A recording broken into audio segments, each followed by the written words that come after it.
Bismillahirrahmanirrahim. Assalamualaikum warahmatullahi wabarakatuh.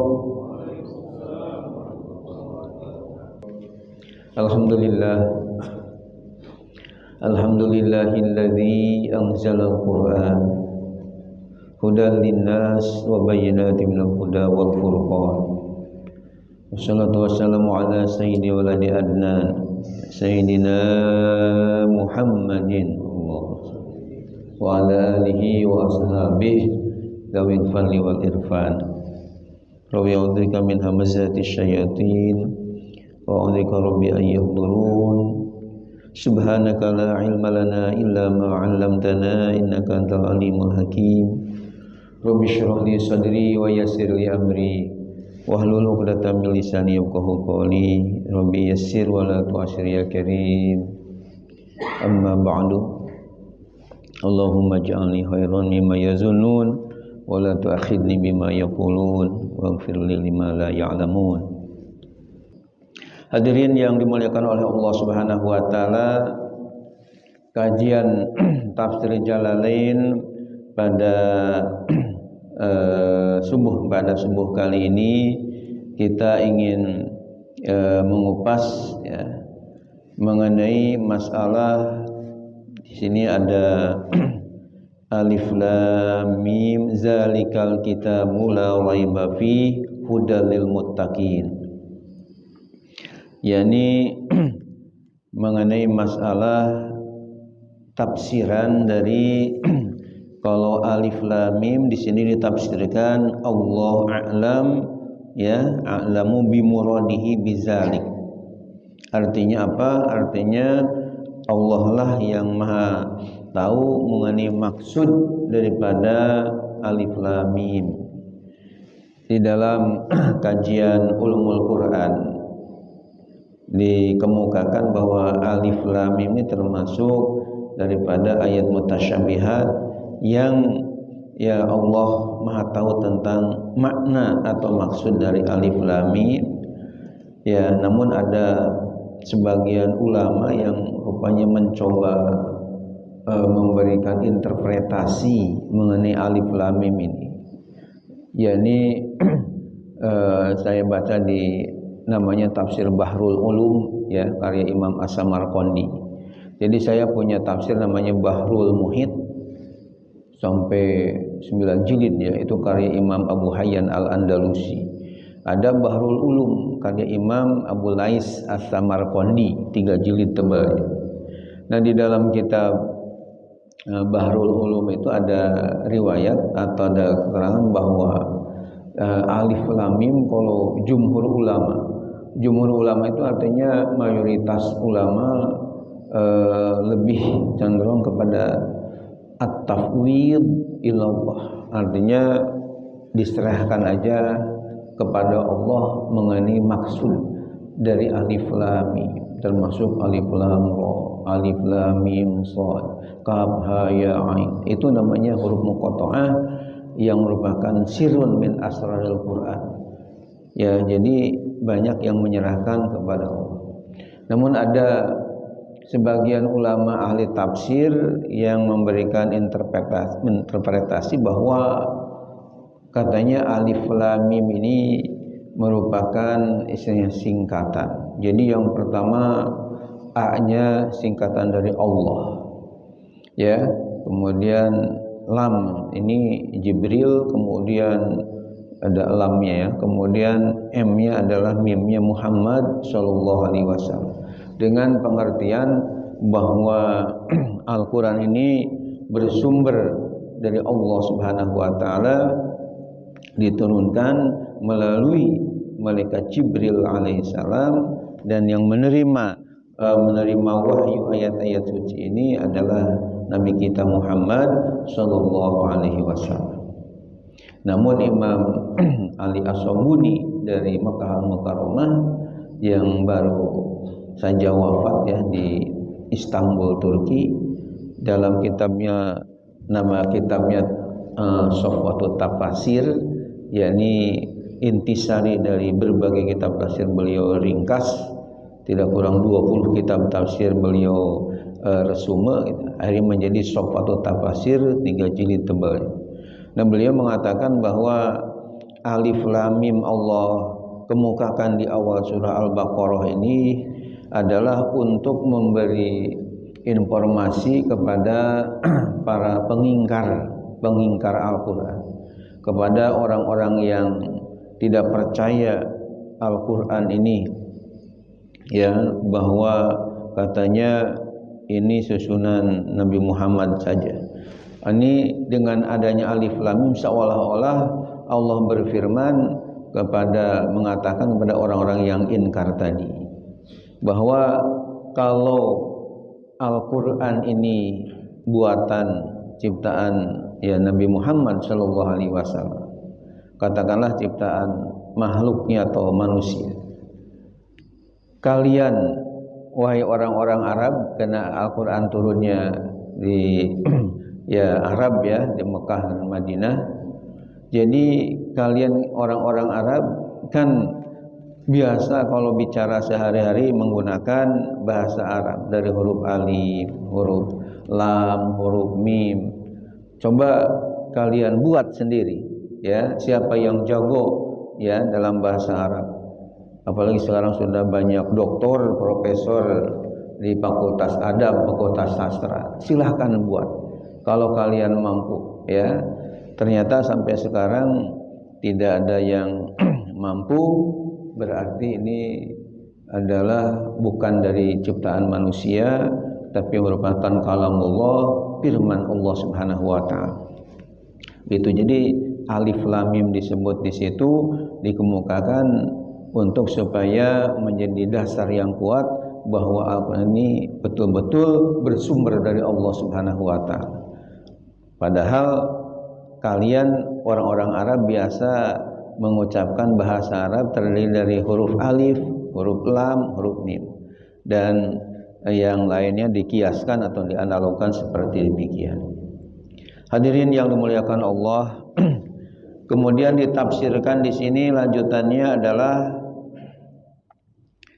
zalika ay hazal kitabu alladzi yaqra Muhammadun. Zalika yang demikian itu, yakni ay hazal kitab, yakni kitab suci Al-Quran ini, alladzi yaqra'uhu Muhammadun, yang membacanya Nabi Muhammad sallallahu alaihi wasallam, la raiba ay la syakka, tidak ada keraguan, fihi di dalamnya, annahu min indillah, bahwasanya dia itu bersumber dari Allah Subhanahu wa taala. Wa jumlatun nafi khabarun, jumlah nafi merupakan khabar, mubtada'uhu mubtadanya zalika, lafaz zalika, wal isyaratu bihi, dengan menggunakan isyarat bihi dengan lafaz zalika, lita'zim, untuk mengagungkan kepada kitab suci Al-Quran.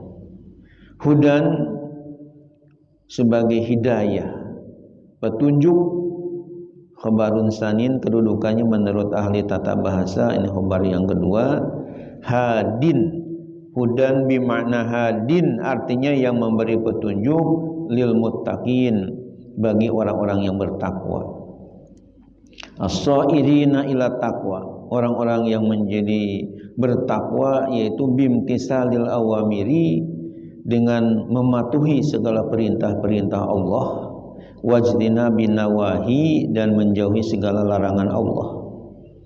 Jadi orang yang bertakwa adalah orang yang sanggup dan siap mematuhi perintah-perintah Allah, dan sanggup pula untuk menjauhi segala larangan-larangan Allah. Itu namanya al-muttaqin, orang-orang yang bertakwa.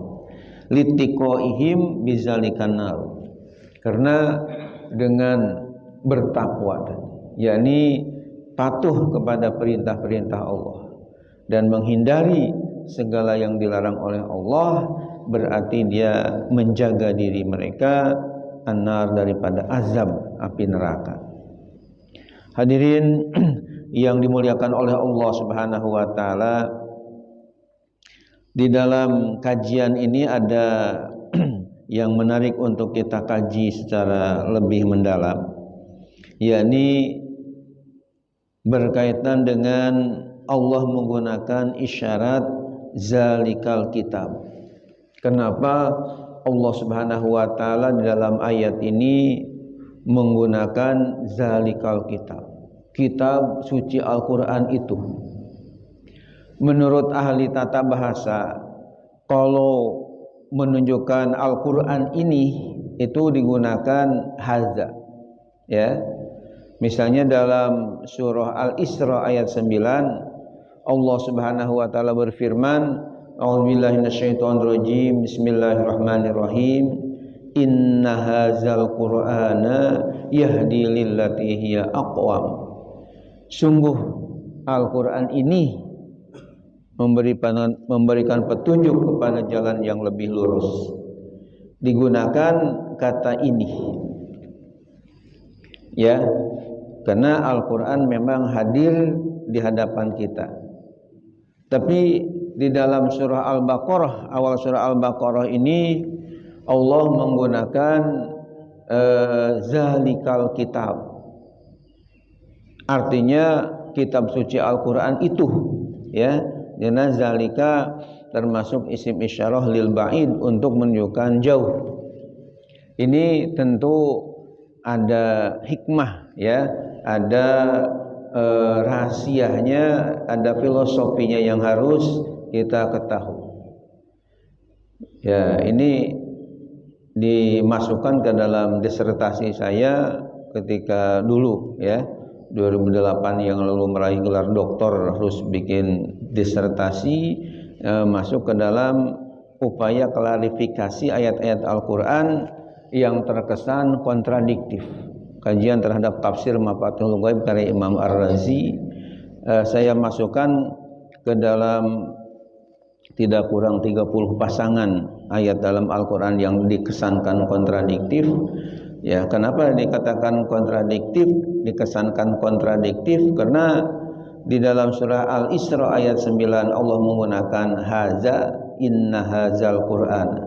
Sungguh Al-Quran ini. Nah, sementara di awal surah Al-Baqarah menggunakan zalika, zalikal kitab suci Al-Quran itu. Antara ini dengan itu kan terkesan ya bertolak belakang. Artinya kalau ini dekat bisa kita raba, bisa kita pegang. Kalau itu ya jauh. Nah, kenapa Allah Subhanahu wa taala menggunakan yang satu, ya, yang satu ini, kemudian yang satu lagi artinya di ayat yang lain seperti di Al-Baqarah ini yang menggunakan zalika. Nah, itu ada pembahasan. Jadi pembahasannya atau kajiannya adalah, hadirin hadirat yang dimuliakan oleh Allah Subhanahu wa taala, kalau inna hadzal qur'ana, sungguh, ya, sungguh Al-Qur'an ini menunjukkan bahwa Al-Qur'an memang adalah dekat dengan kita.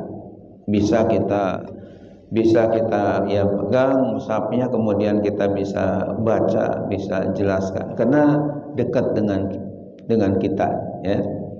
Nah, sementara kenapa Allah di satu ya saat menggunakan zalika, jadi bukan haza, yang menunjukkan begitu isyarat lil ba'id, bukan isyaratun lil qarib, bukan isyarat yang dekat tapi isyarat yang jauh. Ini menurut pakar-pakar tafsir Al-Quran untuk memberikan isyarat atau petunjuk kepada kita, pemahaman kepada kita bahwa Al-Quran ini walaupun kita bisa baca dekat dengan kita, akan tetapi makna dan ya penjelasan di dalamnya itu begitu dalam dan jauh sekali, luas sekali, ya. Jadi untuk memberikan isyarat kepada kita, walaupun Al-Quran ini ada di depan kita, tapi dalam pemaknaannya, pemahamannya, penggalian itu sangat dalam sekali. Bapak dan hadirin yang dimuliakan oleh Allah Subhanahu wa taala, hal ini bisa kita teliti mungkin ya, atau jadikan referensi juga di dalam Al-Qur'an. Di dalam Al-Qur'an di akhir surah Al-Kahfi itu ada ayat yang berbunyi A'udzubillahi minasyaitonirrajim, bismillahirrahmanirrahim. Qul law kanal bahru midada li kalimati rabbi lanafidal bahru qabla an tanfada kalimatu rabbi walau ji'na bimislihi madada. Artinya, qul, katakan oleh Muhammad sallallahu alaihi wasallam, law kanal bahru, seandainya lautan yang ada di dunia ini bukan hanya dari lautan Indonesia aja, pokoknya lautan yang ada di dunia ini midadan, menjadi tinta. Qul law kanal bahru midadan li kalimati rabbi, untuk mencatat, menjelaskan kalimah-kalimah Tuhanku. Lanafidal bahru, niscaya air yang ada di lautan itu akan habis. Qabla an tanfada kalimatu rabbi, sebelum habisnya mencatat kalimah-kalimah Tuhanku. Walau ji'na bimislihi madada, walaupun kami datangkan lagi seumpama yang tadi itu tinta yang terdiri dari yang ada di air di lautan tadi. Ini menggambarkan dan melukiskan begitu dalamnya makna-makna yang terkandung dalam Al-Qur'anul Karim. Apalagi kalau kita baca Al-Qur'an surah Luqman, ya, ada firman Allah Subhanahu wa taala yang berbunyi walau annama fil ardi min syajaratin aqlam wal bahru yamudduhu mim ba'dihi sab'atu abhurim ma nafidat kalimatullah. Artinya, walau kana fil ardi min syajaratin aqlam, dan seandainya pohon-pepohonan, syajarah itu artinya pepohonan yang ada di muka bumi ini, yang luar biasa tentunya jumlahnya, banyaknya, dari mulai masyrik sampai ke maghrib, dari mulai Maroko sampai ke Maroke, dari mulai Chili sampai ke Cililitan, dari Den Haag sampai ke Depok, ya. Pepohonan semuanya dijadikan aklam, itu jamak dari kolamun, ya, jadikan pena. Wal bahru yamudduhu, sedangkan lautan yang ada di muka bumi ini jadi tintanya untuk mencatat, ya, kalimah-kalimah Allah, penjelasan-penjelasan makna yang terkandung dalam Al-Qur'an ini. Kemudian dikatakan wal bahru yamudduhu sab'atu abhurin. Kemudian lautan ditambah lagi sampai 7 kali lipat banyaknya lautan. Manafidat kalimatullah, tidak akan habis-habisnya kalimah Allah untuk dijelaskan, ditafsirkan dan sebagainya. Maka kita jangan heran, jangan kaget kalau tafsir-tafsir Al-Qur'an ini, ya, antara satu tafsir dengan tafsir yang lain kita melihat tidak sama. Dalam arti, ya, semakin orang itu keilmuannya semakin tinggi, semakin dalam, keahliannya semakin hebat, itu akan memperjelas ayat-ayat Al-Qur'an tadi semakin luas dan dalam.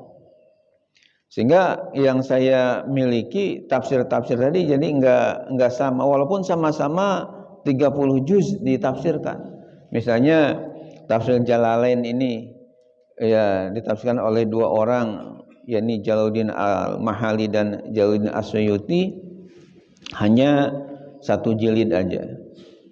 Nah, sementara ada lagi tafsir yang lain seperti tafsir namanya Sofal Tafasir As-Sobuni 3 jilid. Ada lagi tafsir As-Sawi yang saya punya 4 jilid. Ada lagi tafsir Al-Kasyaf Az-Zamakhsyari sampai 5 jilid. Ada lagi tafsir Ad-Durrul Mansur fi Tafsir Bil Masur As-Suyuti juga yang ngarang 6 jilid.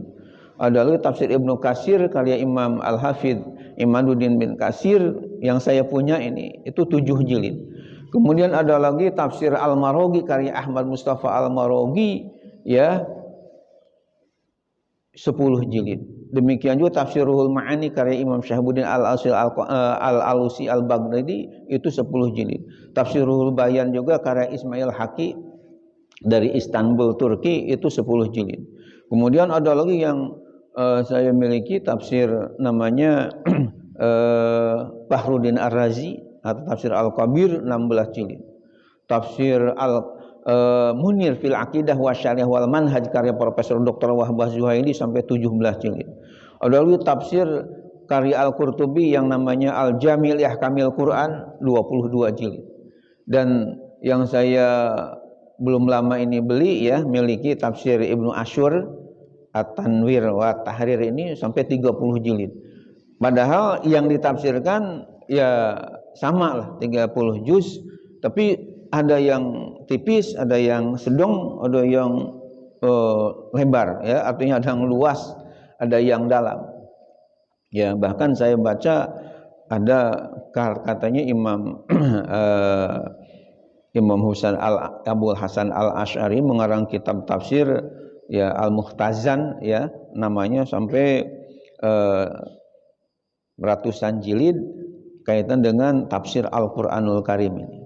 Ini kenapa? Karena memang begitu dalamnya dan luasnya firman Allah Subhanahu wa taala kalau kita tafsirkan, kalau kita uraikan sesuai tentunya dengan di dalam kitab Manahilul Irfan Az-Zarqani itu ya biqadri taqatil basyariyah sesuai dengan kemampuan daripada IQ manusia itu sendiri. Jadi semakin luas ilmunya, semakin dalam, maka akan lebar juga, akan memperjelasnya luar biasa ya. Bahkan saya kaji di tafsir Al-Kabir karya Imam Bahruddin Ar-Razi itu ketika menafsirkan ayat wa 'allama Adamal asma'a kullaha itu saya hitung tidak kurang 30 halaman dalam menafsirkan hanya satu ayat ya. Jadi begitu luas dan dalamnya. Maka sebagai kesimpulan daripada ayat zalikal kitabul la raiba fih hudal lil muttaqin, Allah menggunakan kata zalika, enggak menggunakan kata hazal kitab. Ini memberikan isyarat kepada kita bahwa Al-Qur'anul Karim walaupun kita bisa memegangnya atau katakanlah membacanya ada di hadapan kita, akan tapi Allah menggunakan zalika yang isyarah lil ba'id tadi untuk memberikan ya petunjuk kepada kita bahwa Al-Qur'an ini begitu dalam dan begitu luas kaitan isi kandungan yang ada di dalamnya. Kemudian la raiba fi artinya adalah tidak ada keraguan bahwa kitab suci Al-Qur'an ini memang bersumber dari Allah Subhanahu wa taala, bukan ciptaan manusia. Dan sampai hari kiamat pun saya yakin manusia tidak akan mampu untuk menciptakan seperti Al-Qur'an yang ada ini. Sebab kalau ada yang mampu ya, karena sekarang mungkin di Universitas Ummul Qura di Mekah atau di Maroko, di sana ada fakultas kaitan dengan ya sastra bahasa Arab, mungkin banyak doktor-doktor juga dari yang ahli dalam bahasa Arab. Walaupun misalnya sudah banyak doktor profesor yang ahli bahasa Arab, saya yakin sampai hari kiamat pun tidak mungkin ada orang yang istilahnya ya mampu menciptakan Al-Qur'an ini. Kenapa? Karena kalau ada yang mampu berarti Quran ini bohong, berarti Allah Ta'ala firmannya salah. Karena di dalam Al-Quran surah Al-Isra ayat 88 sudah di ultimatum. Allah berfirman, A'udzubillahi minasyaitonirrajim, Bismillahirrahmanirrahim. Qul la in ijtama'atil insu wal jinnu ala ayyatu bimisli hadzal qur'an la ya'tuna bimislihi walau kana ba'duhum li ba'din dhahira. Ayat 88 surat apa tadi? Al-Isra, ya, atau surat Bani Israil. Artinya, qul, katakan olehmu ya Muhammad sallallahu alaihi wasallam, la in ijtama'atil insu wal jinnu, seandainya berkumpul al-insu manusia di seluruh dunia ini, dari mulai zaman Nabi Adam sampai zaman Haji Adam sekarang, ya, kumpul semua untuk apa? Untuk menciptakan Al-Quran ini. Bahkan kalau manusia dari zaman Nabi Adam sampai zaman sekarang ini masih kurang juga, tahu berapa triliun manusia. Kalau masih kurang, ditambah lagi wal jin, ya, ayatnya itu qul la in ijtama'atil insu wal jinnu. Jadi jin juga dikumpulin, dari jin Mustafa yang dari Baghdad, ditambah jin Tomang yang di Jakarta Barat, ditambah jin dengan Depok, ya, kumpul semuanya ala ayatu bimisli hadzal Quran, untuk menciptakan seperti Al-Quran yang ada sekarang ini. Allah nyatakan la ya'tu nabi mislihi, mereka tidak akan bisa menciptakannya seperti Al-Quran ini, walau kana ba'duhum li ba'din zahira, sekalipun sebagian mereka terhadap sebagian yang lain saling bantu membantu, ya. Jadi ini sudah jelas sekali dalam Al-Quran, sehingga sampai hari kiamat pun jelas tidak akan mungkinlah orang bisa menciptakannya. Hadirin yang dimuliakan oleh Allah Subhanahu wa taala, terutama katanya, kata Imam Abdul Wahab Khalaf dalam kitab usul fikihnya, mengatakan yang paling berat untuk menciptakan Al-Quran seperti Al-Quran ini adalah ketika menyangkut akhbarul mughayyabat, ketika menceritakan berita-berita yang gaib, ya, bagaimana di surga, bagaimana di neraka, bagaimana. Sementara orang yang nulisnya belum mati, ya, kan jadi sulit, ya, untuk persis seperti yang ada dalam Al-Quran ini. Nah, mudah-mudahan kita termasuk orang yang imani sepenuhnya kepada Al-Quran. Dan di akhir ayat tadi dikatakan hudal lil muttaqin, Al-Quran ini sebagai hidayah, petunjuk bagi orang yang bertakwa kepada Allah Subhanahu wa taala, yakni yang selalu mengikuti dan mematuhi perintah-perintah Allah, dan juga selalu menjaga atau menjauhi dirinya daripada, ya, larangan-larangan Allah Subhanahu wa taala, patuh kepada perintahnya dan menjauhi segala yang dilarang oleh Allah. Ini adalah tanda ciri orang yang bertakwa kepada Allah Subhanahu wa taala. Mudah-mudahan kita termasuk orang yang muttaqin, yang akan menjadi ahli surganya Allah Subhanahu wa taala. Amin ya Allah ya rabbal alamin. Hadirin hadirat yang dimuliakan Allah Subhanahu wa taala, mari kita akhiri acara yang sangat hikmat ini dengan berdoa kepada Allah. Mudah-mudahan segala pinta kita yang baik-baik, yang positif dikabul oleh Allah Subhanahu wa taala. Amin ya Allah ya rabbal alamin. Allahumma shalli ala sayyidina habibina syafiina lana Muhammad wa sallim radhiyallahu tabaraka wa ta'ala li sahabati rasulillah ajma'in. Allahumma ij'al jam'ana hadza jam'an marhuma wa tafarraqana min ba'dihi tafarraqan ma'suma. Allahumma inna nas'aluka al-maslahah wal manfa'ah wal afiyah wal barakah wal khatimah. Rabbana la tuzigh qulubana ba'da idh hadaytana wa hab lana min ladunka rahmah innaka antal wahhab. Rabbana ighfir lana wa liwalidayna warhamhuma kama rabbayana shighara. Rabbana hab lana min azwajina wa dhurriyyatina qurrata a'yun waj'alna lil muttaqina imama. Allahumma ij'alil qur'ana lana fid dunya qarina wa fil qabri munisa wa fil qiyamati syafi'a wa minan nari sitra wa hijaba wa fil jannati dalila wa rafiqa bi rahmatika ya arhamar rahimin. Rabbana atina fid dunya hasanah wa fil akhirati hasanah wa qina azabannar. Wa sallallahu ala sayyidina Muhammadin wa sallam. Subhana rabbika rabbil izzati amma yasifun wa salamun alal mursalin walhamdulillahi rabbil alamin.